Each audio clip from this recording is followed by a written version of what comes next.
ಆಮೇಲೆ ಇನ್ನೊಂದು ಅಂದ್ರೆ ಹೊರಗಡೆ ಇಲ್ಲಿ ಬಂದಾಗ ಆತೂರು ಡೈರೆಕ್ಟ್ರೆ, ನಾನು ಡೈರೆಕ್ಟ್ರೆ. ಬೋರ್ಡಲ್ಲಿ ಕೂತ್ಕೊಂಡಾಗ ನಾವು ಬಂದ್ನಲ್ಲ ಆಗ್ಲೇ ನಾನು ನಮ್ಗೆ ಅಲ್ಲಾಗಿದೆ.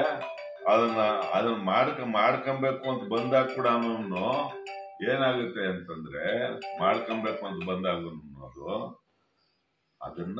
ಅದಕ್ಕೆ ಕಾನೂನು ಕಟ್ಲೆ ಅನ್ನೋದು ಇರ್ತದೆ. ಬೋರ್ಡ್ ಕಳಿಸ್ಬೇಕು, ಅದನ್ನ ನಮ್ಮ DM ಇಲ್ಲಿಂದ ಸ್ಟಾರ್ಟ್ ಮಾಡ್ಬೇಕು ಕೆಲಸ ಇದು ಅಂತ. ಅವರು ಎಷ್ಟು ಅಂತ ಇಂಜಿನಿಯರ್ನ ಕಳಿಸ್ತಾರೆ. Engineer estimate ಮಾಡ್ಕೊಂತಾನೆ. ರೂಮ್ಗಳೆಲ್ಲ ಅವೇ, ಕುರ್ಚಿ ಹಾಕೊಬೇಕು, ಒಂದು ಸ್ಕ್ರೀನ್ಗಳು ಪಾಡು ಹಾಕೊಬೇಕು ಅಷ್ಟೇ, ಇನ್ನೇನಿಲ್ಲ. ಅಲ್ಲಿ ಹಾಕೊಬೇಕಾಗಿಲ್ಲ. ನಾನು ಯಾಕೆ ಅಬ್ಜೆಕ್ಷನ್ ಮಾಡ್ಲಿ? ಅವರು ಒಬ್ಬ ಡೈರೆಕ್ಟ್ರು, ನಾನು ಒಬ್ಬ ಡೈರೆಕ್ಟ್ರು. ನಾನು ಹಳೆ ಮುಂಚೆನಿಂದ ಅಲ್ಲಿ ಕುತ್ಕೊಂತ ಇದ್ದೀನಿ. ನೀವು ಹೊರತಾಗ ಬಂದ್ಬಿಟ್ರೆ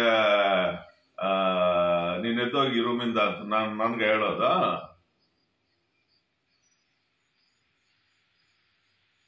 ನೀವು ಬಂದಿರೋದು ಹೊಸದಾಗಿ. ರೂಮ್ಗಳವೇ, ಇನ್ನು 5-6 ರೂಮ್ಗಳಿದಾವೆ. ನನ್ನಂತ ರೂಮ್ಗಳೇ ಇದಾವೆ. ಮಾಡ್ಕೊಳ್ರಿ, ಬೇಡ ಅಂತ ನಾನೇನು ಹೇಳ್ತಾ ಇಲ್ಲ. ನಾನು ಯಾಕೆ ಹೇಳಿದೆ ಬೇಡ ಅಂತ?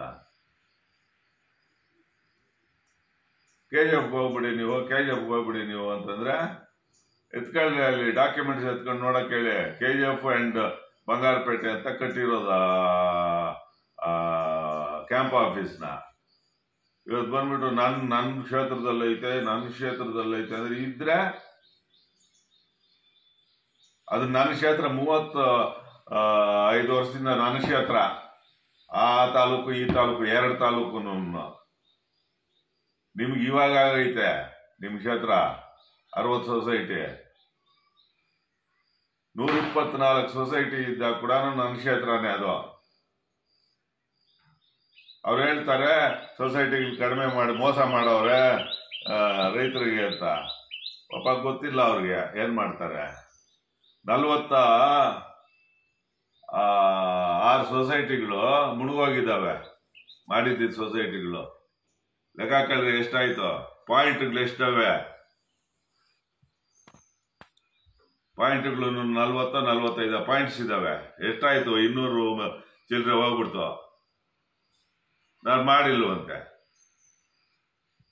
ಸೊಸೈಟಿಗಳು ಮಾಡಿಲ್ಲ. ಊರೂರ್ಗೂ ಮಾಡ್ಬೇಕು ಅಂತ ಮಾಡಿ ನೋಡ್ರಿ, ಗೊತ್ತಾಗ್ತದೆ. ಲೇಡಿ ಸೊಸೈಟೀಸ್ ಮಾಡಬೇಕು ಅಂತ ಹನುಮೇಶ್ ಅವರು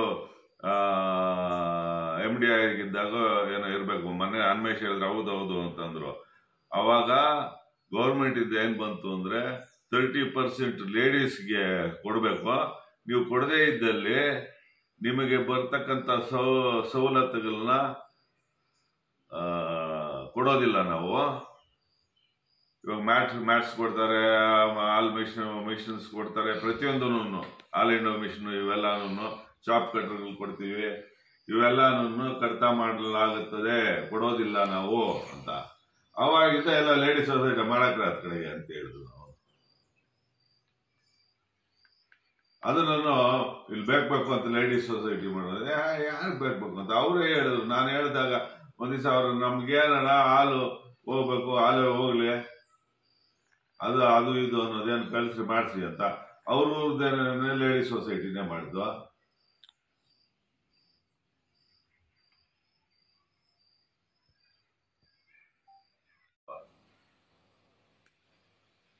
ಅದನ್ನ ಇವತ್ತಿನ ದಿವಸ ಅದು ಅಷ್ಟು ಉಳಿತಾಯ ಆಗುತ್ತೆ. 1,20,00,000 ಅಷ್ಟು ಉಳಿತಾಯ ಆಗೋ ಒಂದು ಸೋಲಾರ್ ಸಿಸ್ಟಮ್ನ ರೈತರಿಗೆ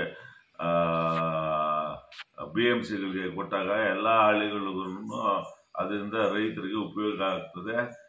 ರೇಟ್ಗಳು ನಾವು ಮುಂದಕ್ಕೆ ಹಾಲಿನ ರೇಟನ್ನು ಹೆಚ್ಚಿಸಬಹುದು.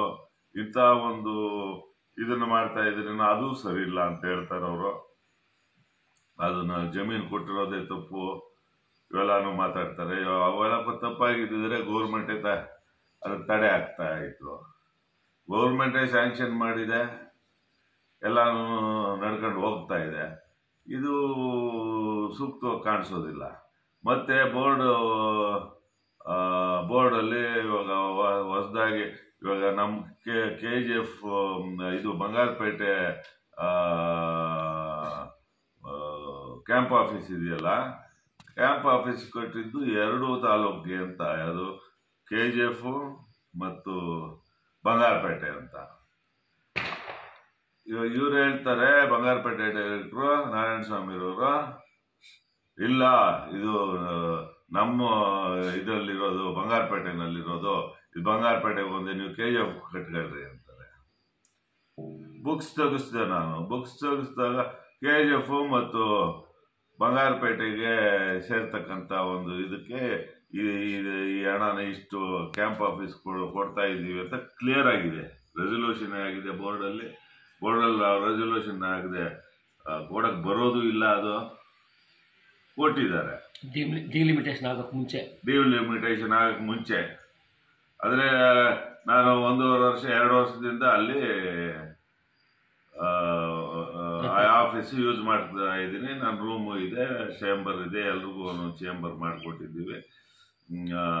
ಅಧ್ಯಕ್ಷರುಗಳಿಗೆ ಬಂದಾಗ ಅಲ್ಲಿ ಚೇಂಬರ್ ಮಾಡಿದ್ದೀನಿ, ಸೆಕ್ರೆಟರಿಗಳು ಬಂದಾಗ ಅವ್ರಿಗೊಂದು ಚೇಂಬರ್ ಮಾಡಿದ್ದೀವಿ, ಮತ್ತು ಇಒಗಳಿಗೆಲ್ಲ ಒಂದು ದೊಡ್ಡದಾಗಿ ಚೇಂಬರ್ ಮಾಡಿದ್ದೀವಿ, ಡೆಪ್ಟಿ ಮ್ಯಾನೇಜರ್ಗೊಂದು ಚೇಂಬರ್ ಮಾಡಿದ್ದೀವಿ, ಡೈರೆಕ್ಟ್ರಿಗೂ ಒಂದು ಚೇಂಬರ್ ಮಾಡಿದ್ದೀವಿ. ಚೇಂಬರ್ಗಳು ಬಹುಶಃ ಒಂದು 8-10 ಇದ್ದಾವೆ ಎಲ್ಲ ಸೇರ್ಕೊಂಡ್ರೆ. ಸರಿ, ಬೋರ್ಡಲ್ಲಿ ಪ್ರಶ್ನೆ ಬಂದಾಗ ನಿಮಗೆ ಈಗಾಗಲೇ ತೋರಿಸ್ದೆ, ನಾನು ಓದಿದೆ ಅದು ಬೋರ್ಡ್ ರೆಸಲ್ಯೂಷನ್ ಏನಾಗಿದೆ ಅಂತ. ಬೋರ್ಡಲ್ಲಿ ಏನಾಯಿತು, ಈಗಾಗಲೇ ಯಾರ್ಯಾರು ಡೈರೆಕ್ಟರ್ಗಳಿದ್ದಾರೋ ಅವ್ರ ಕೊಠಡಿಗಳೇನಿದೆಯೋ ಅದು ಅವರೇ ಇಟ್ಕೊಳ್ಬೇಕು. ಹೊಸದಾಗಿ ನೂತನವಾಗಿ ಎಲೆಕ್ಟ್ ಆಗಿ ಬಂದಿರತಕ್ಕಂಥವ್ರಿಗೆ ಬೇರೆ ಕೊಠಡಿನ ಅವರ ಅಲೌನ್ಸ್ಕೊಳ್ಬೇಕಾಗಿ ಬರ್ತದೆ ಅಂತ ಬೇರೆ ಕೊಠಡಿನ ಅವ್ರಿಗೆ ರೆಡಿ ಮಾಡಿಕೊಡೋದಕ್ಕೆ ಹೇಳಿದ್ದಾರೆ. ಈಗಾಗಲೇ ಕೋಲಾರದಲ್ಲಿ ಹರೀಶು ಅವ್ರ ಚೇಂಬರಲ್ಲೇ, ಅವರು ಎಕ್ಸ್ ಡೈರೆಕ್ಟ್ರು, ಮೊದಲು ಡೈರೆಕ್ಟರ್ ಆಗಿದ್ರು, ಇವಾಗಲೂ ಡೈರೆಕ್ಟ್ರು ಅವ್ರ ಕೊಠಡಿನ ಅವ್ರು ಉಪಯೋಗಿಸ್ತವ್ರೆ. ಇನ್ನು ಅಲ್ಲಿ 3 ಜನ ಡೈರೆಕ್ಟರ್ಗಳು ಜಾಸ್ತಿ ಆದರು, ಅದಕ್ಕೆ ಅವ್ರಿಗೆ ಪ್ರತ್ಯೇಕವಾದಂಥ ಕೊಠಡಿಗಳು ಕೊಟ್ಟಿದ್ದಾರೆ. ಇವರು ಮುಳಬಾಗಿಲಲ್ಲೂ ಕಾಡೇನಹಳ್ಳಿ ನಾಗರಾಜ್ ಅವ್ರನ್ನು ಅವ್ರ ಮೊದಲು ಯಾವ ಕೊಠಡಿ ಇದ್ದೋ ಅದೇ ಕೊಠಡಿನಲ್ಲೇ ಇದ್ದಾರೆ. ಏನು ಬೋರ್ಡಲ್ಲಿ ರೆಸಲ್ಯೂಷನ್ ಆಗಿದೆ ಅದೇ ಥರ ಅವ್ರನ್ನು ಮಾಡ್ಕೊಂಡು ಹೋಗ್ತಾ ಇದ್ದಾರೆ. ಶ್ಯಾಮೇಗೌಡರು ಬೇರೆ ಕೊಠಡಿ ಮಾಡ್ಕೊಂಡಿದ್ದಾರೆ, ಮತ್ತು ಶ್ರೀನಿವಾಸಪುರದಲ್ಲೂ ಹಂಗೆ ಮಾಡ್ಕೊಂಡಿದ್ದಾರೆ, ಮಾಲವರಲ್ಲೂ ಅದೇ ಥರ ಮಾಡ್ಕೊಂಡಿದ್ದಾರೆ. ಇಲ್ಲಿ ನಂದಕ್ಕೆ ಮಾತ್ರ ಬಂದ್ಬಿಟ್ಟು, ಇಲ್ಲ ಅದು ಆ ರೂಮೇ ಬೇಕು ನನಗೆ, ಬೋರ್ಡ್ ರೆಸಲ್ಯೂಷನ್ ಇವ್ರು ಮಾತಾಡ್ತಾರೆ. ಅಲ್ಲಿ ಒಕ್ಕೂಟದಲ್ಲಿ ಎಲ್ಲ ಕಾನೂನುಗಳಲ್ಲೂ ಗಾಳಿಗೆ ತೂರಿ ಮಾಡ್ಕೊಂಡು ಹೋಗ್ತಾರಂತೆ. ಇದು ಯಾವ್ದಿದ? ಮನೆ ಕಾರ್ಪೆಂಟ್ರ್ ಕರ್ಕೊಂಬಂದ್ಬಿಟ್ಟವ್ರೆ, ಎಲ್ಲ ರೂಮೆಲ್ಲ ರೆಡಿ ಮಾಡಿಬಿಟ್ಟು, ಕಾರ್ಪೆಂಟ್ರ್ ನೀನೇ ಮಾಡ್ಬೇಕಿನ್ನೆಲ್ಲ ಇದನ್ನ ಅಂತಂದ್ರೆ, ಅದಕ್ಕೆ ಕಾನೂನು ಅನ್ನೋದು ಇರ್ತದೆ. ಎಲ್ಲಾದರೂ ಏನಾದರೂ ಮಾಡಬೇಕಾಗಿದ್ರೆ ಅದನ್ನ ಬೋರ್ಡ್ ಅಪ್ರೂವಲ್ ತಗೊಳ್ಬೇಕು. ಬೋರ್ಡ್ ಅಪ್ರೂವಲ್ ತಗೊಂಡ ಮೇಲೆ ಅದನ್ನ ನೋಟಿಫಿಕೇಶನ್ ಆಗಬೇಕು, ಟೆಂಡರ್ ಕರಿಬೇಕು. ಟೆಂಡರಲ್ಲಿ ಲೋಯೆಸ್ಟ್ 1 ಯಾರು ಬಂದಿರ್ತಾರೋ ಅವ್ರಿಗೆ ಕೊಡ್ಬೇಕಾಗಿ ಬರ್ತದದು. ಅವ್ರು ಬಂದು ಕೆಲಸ ಮಾಡಬೇಕು. ಇವ್ರು ಕಾರ್ಪೆಂಟ್ರ್ ಕರ್ಕೊಂಬಂದ್ಬಿಟ್ಟು ಫಿಕ್ಸ್ ಮಾಡಿಬಿಡು ಅಂತ ಅಂದ್ಬಿಟ್ರೆ ಯಾರು ಗಾಳಿಗೆ ತೂರ್ತಾ ಇರೋದು? ನಾನು ಹೇಳಿದೆ, ನಮ್ಮ DMಗೆ ಹೇಳಿದೆ, ಹಂಗೆ ಮಾಡಕ್ ಬರೋದಿಲ್ಲ, ಏನಾದರೂ ಮಾಡಿದ್ರೆ ನಿನ್ ಮೇಲೆ ಆಕ್ಷನ್ ತಗೊಳ್ತೀನಿ ನಾನು ಅಂತ. ಯಾಕಂದ್ರೆ ಕಾನೂನು ಬಿಟ್ಟು ಹೋಗಂಗಿಲ್ಲ. ಇವರೇ ಹೇಳ್ತಾರೆ ಕಾನೂನು ಬಿಟ್ಟು ಹೋಗ್ತಾರೆ ಅಂತ. ದಿನಾ ಪೇಪರಲ್ಲಿ ನೋಡಿದ್ರೆ ಇವರೇ ಕಾನೂನು ಬಿಟ್ಟು ಹೋಗ್ತವ್ರೆ. ಇದು ಯಾವ್ದಿದು? ನಾನು ಬಿಡೋದಿಲ್ಲ, ನಂಗೆ ಆ ಚೇಂಬರೇ ಬೇಕು, ಜಯಸಿಂಹ ಅವ್ರ ಚೇಂಬರೇ ಬೇಕು ಅಂತಂದ್ರೆ ಅದಕ್ಕೆ ಅರ್ಥನೇ ಇಲ್ದಕ್ಕಂತ ಒಂದು ಅವ್ರಿಗೊಂದೇ ಬೇರೆಯವ್ರದ್ದು ಅವ್ರು ಏನ್ ಮಾಡಿದ್ರೇನು ತಪ್ಪೆ, ಎಲ್ಲ ಗಾಳಿಗೆ ತುರ್ಕೊಂಡು ಹೋಗ್ತಾರೆ ಅಂತಾರೆ. ಇದೇನು ಕತೆ? ಅದಕ್ಕೆ ಈಗಾಗಲೇ ರೆಸಲ್ಯೂಷನ್ ಏನಾಗಿದೆ, ಆ ರೆಸಲ್ಯೂಷನ್ ನೀವು ಹೊಸದಾಗಿ ಎಲೆಕ್ಟ್ ಆಗಿ ಬಂದಿದ್ದೀರಪ್ಪ, ನಾನು ಎಲೆಕ್ಟ್ ಆಗಿ ಬಂದಿದ್ದೀನಿ. ನಾನು 8 ಸಾರಿ ಎಲೆಕ್ಟ್ ಆಗಿರ್ಬೋದು, ಆದ್ರೆ ನೀವು ಒಬ್ಬ ಡೈರೆಕ್ಟ್ರೆ, ನಾನು ಒಬ್ಬ ಡೈರೆಕ್ಟ್ರೇ, ಇಲ್ಲೇ ಬೇರೆ ಏನಲ್ಲ. ಬೇರೆ ಯಾವ ಕಿರೀಟಗಳು ಇಟ್ಕೊಂಡು ಮಾತಾಡಕ್ಕೆ ಬರೋದಿಲ್ಲ. ನಾವಲ್ಲಿ ಡೈರೆಕ್ಟ್ರ್ ಆಗಿದ್ದೀವಿ, ಆದರೆ ಡೈರೆಕ್ಟ್ರು ನಾವು ಮಾತಾಡಬೇಕಲ್ಲಿ, ಮಿಕ್ಕಿದ್ದು ಯಾವುದೂ ಬರೋದಿಲ್ಲ ಅಲ್ಲಿ. ನಾನು ಸೀನಿಯರ್ ಡೈರೆಕ್ಟ್ರು, ಅಲ್ಲಿ ಸೀಟಿಂಗ್ನಲ್ಲಿ ಕೂತ್ಕೊಳ್ಳುವಾಗ ಸೀನಿಯರ್ಸ್ ಯಾರಿರ್ತಾರೆ ಅದ್ರ ಪ್ರಕಾರ ಕೂತ್ಕೊಳ್ತೀವಿ ನಾವು. ಈ KGF ತಾಲೂಕು ಸಪ್ರೇಟು ಮಾಡಿ ಅಂತ ಹೇಳ್ತಾ ಇದ್ದಾರಲ್ಲ, ಅದ್ರ ಬಗ್ಗೆ ಏನಾದರೂ ಪ್ರಸ್ತಾಪ ಆಗಿದೆಯಾ ಬೋರ್ಡಲ್ಲಿ? ಅವ್ರು ಹೇಳಿದ್ರು KGF ಮಾಡ್ಕೊಳ್ರಿ ನೀವು ಅಂತ. ಮಾಡ್ಕೊಳ್ಳೋರ್ಗು ಇಲ್ಲೇ ಇರ್ತೀವಿ ನಾವು. ಇಲ್ಲಿ ನಿಮ್ದು 60 ಸೊಸೈಟಿ ಇದೆ, ನಂದು ಬಂಗಾರಪೇಟೆ ಕ್ಷೇತ್ರದ 27 ಸೊಸೈಟಿ ನನಗೆ ಬರ್ತದೆ, ಆಲ್ಮೋಸ್ಟ್ ಅರ್ಧ. ಯಾವ ಹೋಗ್ಲಿ? ಕಾಮಸಮುದ್ರ ಹೋಗ್ಲಿ, ಗುಲ್ಲಹಳ್ಳಿ ಪಂಚಾಯಿತಿ ಇಷ್ಟು ಬರ್ತವೆ, 27 ಬರ್ತವೆ ಅಲ್ಲಿ. ಇವ್ರಿಗೆ 60 ಬರ್ತದೆ. ನಿಮ್ಮ ಕೊಠಡಿ ಮೇಲೆ ಅವ್ರಿಗೆ ಯಾಕೆ ನಾಕಣ್ಣು ನಾವು? ಅದೇನು ಅವ್ರನ್ನೇ ಕೇಳಬೇಕು, ಅವ್ರದ್ದು ಹೊಸ ರೂಲ್ಸ್ ಅವ್ರದ್ದು. ಅವ್ರಿಗೆ ಸಪ್ರೇಟ್ ಕೊಠಡಿ ಕೊಟ್ಟಿದ್ದೀರಾ? 6 ಮಾಡ್ಕೋಬೇಕು, ಮಾಡ್ಕೋಬಹುದು ಅಂತೇಳಿ ರೆಸಲ್ಯೂಷನ್ ಆಗಿ. ದಿವಸ ಹಿಂದೆ ನಮ್ಮ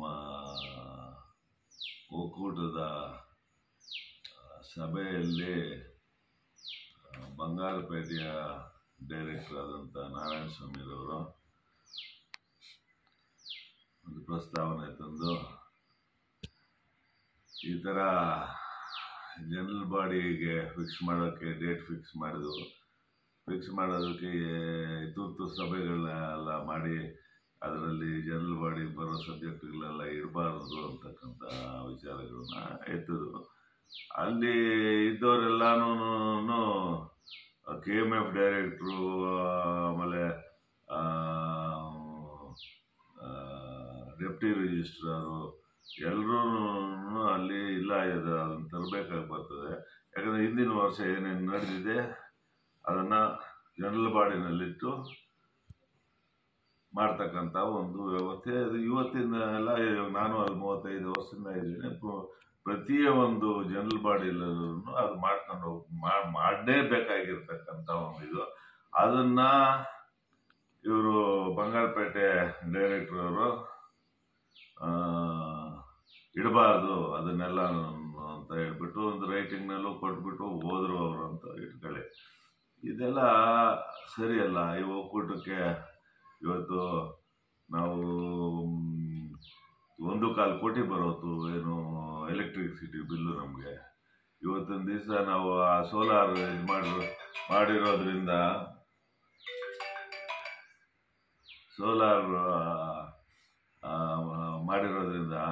ಇನ್ನು 3/4 ಭಾಗನೇ ಆಗಿರೋದು, ಇನ್ನೊಂದು 1/4 ಭಾಗ ಮಾಡಬೇಕಾಗಿದೆ. ಆ 3/4 ಭಾಗದಲ್ಲೇ ಮಾಡಿರೋದ್ರಲ್ಲೇ ಮೊನ್ನೆ ಕರೆಂಟ್ ಬಿಲ್ಲು 0 ಬಂದಿದೆ, 1 ತಿಂಗಳದು. ಇನ್ನು ಈ 1/4 ಭಾಗ ಯಾವುದು ಉಳಿದಿದೆ ಅದನ್ನು ಮುಗಿಸ್ಕೊಂಡ್ಬಿಟ್ಟಾಗ ನಾವು ಎಲ್ಲ ರೈತರಿಗೆ, ಎಲ್ಲ BMCಗಳಿಗೆ ಮತ್ತು ಸೊಸೈಟಿಗಳಿಗೆ ಅವರು ಬಿಲ್ಲು ನಾವೇನು ಗ್ರಿಡ್ ಕೊಡ್ತೀವೋ ನಮಗೆ ದುಡ್ಡು ಬೇಕಾಗಿಲ್ಲ, ಅದು ನಮ್ಮ ರೈತರಿಗೆ ಕೊಟ್ಬಿಡೋಣ. ಪ್ರತಿ BMCಗಳಿಗೆ ನಂತರ ಸೊಸೈಟಿಗಳಿಗೆ ಬರ್ತಾ ಇದ್ದಂಥ ಬಿಲ್ಗಳನ್ನೆಲ್ಲ ಅವ್ರಿಗೆ ಉಚಿತ ಆಗ್ತದೆ ಅಂತ ಅನ್ನೋಂಥ ಒಂದು ವ್ಯವಸ್ಥೆ ಇಟ್ಕೊಂಡಿದ್ದೀವಿ. ಇವಾಗ ಹೋದ ತಿಂಗಳು ಸ್ಟಾರ್ಟಿಂಗಲ್ಲೇ 70 ಲಕ್ಷ ಉಳಿದಿದೆ ತಿಂಗಳಿಗೆ ಆಗ್ತಾ ಇದೆ. ಕ್ಯಾಂಡಿಡೇಟ್ನ ಎತ್ಕೊಂಬಂದು ಹಾಕಿದ್ರು, 2 ಓಟ್ ತಗೊಂಡ್ರು, ಅಷ್ಟು ಬಿಟ್ರೆ ಏನೂ ಇಲ್ಲ. ನನಗೂ ನಾನು ಆತನ ಹತ್ರ ನನ್ಗೇನು ಕೆಲಸನೂ ಇಲ್ಲ, ನನ್ನ ಹತ್ರ ಆತನಿಗೇನು ಕೆಲಸನೂ ಇಲ್ಲ. ರೂಮ್ದು ಬಂದ್ರೆ ಬೋರ್ಡ್ ಏನು ತೀರ್ಮಾನ ತಗೊಂಡ್ರೆ, ಬೋರ್ಡ್ ಇಸ್ ಸುಪ್ರೀಮು. ಬೋರ್ಡ್ ಏನು ತೀರ್ಮಾನ ತಗೊಂಡ್ರೆ ಅದು ನಡಿಬೇಕು. ಇದು ಹಂಗಲ್ಲ, ಈತಂದೇ ಒಂದು ರೂಲ್ಸು, ನಾನು ಹೇಳ್ದಂಗೆ ಆಗ್ಬೇಕು ಅನ್ನೋದು ಅಷ್ಟೇ, ಇನ್ಯಾವ್ದು ಏನು ಇಲ್ಲ. 3 ಸಲ ದಲಿತ ಅವೆಲ್ಲ ಆಮೇಲೆ ಇನ್ನೊಂದು ಅಂದ್ರೆ ಹೊರಗಡೆ ಇದು ಬಂದಾಗ ಆತೂರು ಡೈರೆಕ್ಟ್ರೆ, ನಾನು ಡೈರೆಕ್ಟ್ರೆ. ಬೋರ್ಡಲ್ಲಿ ಕೂತ್ಕೊಂಡಾಗ ನಾವು ನಮ್ಮ ಕ್ಯಾಂಪ್ ಆಫೀಸ್ ಒಳಗೆ ಬಂದ್ರೆ ಅವರು ಡೈರೆಕ್ಟ್ರೆ, ನಾನು ಡೈರೆಕ್ಟ್ರೆ. ನಾನು 8 ಸಾರಿ ಡೈರೆಕ್ಟ್ರು, ಸೀನಿಯಾರಿಟಿ ಒಂದಷ್ಟೇ. ಅದರ್ವೈಸ್ ನಾನು ಡೈರೆಕ್ಟ್ರೆ.